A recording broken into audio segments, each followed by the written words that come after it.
അതുകൊണ്ടൊക്കെ നമുക്ക് ഉപയോഗമുണ്ട്.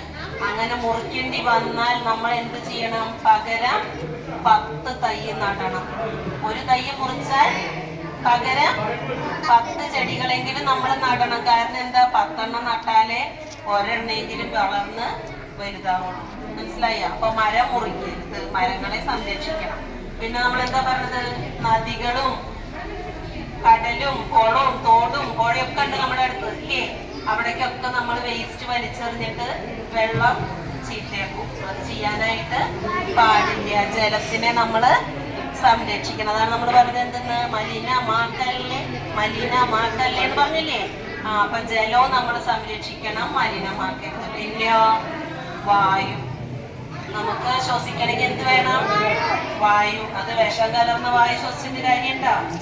ഇല്ല. അതുകൊണ്ടാണ് എന്ത് സംരക്ഷിക്കണം എന്ന് പറഞ്ഞത്? വായുവിനെ സംരക്ഷിക്കണം. അപ്പൊ നമുക്ക് പരിസ്ഥിതി സംരക്ഷിക്കണതിന് ഇപ്പൊ പ്രതിജ്ഞ എടുത്ത് കഴിഞ്ഞു അല്ലേ? അപ്പൊ ഒരു പ്രാവശ്യം കൂടി മുദ്രാവാക്യം ടീച്ചർ പറയാതെ ആർക്കെങ്കിലും പറയാൻ പറ്റുമോ? നോക്കട്ടെ മുദ്രാവാക്യം.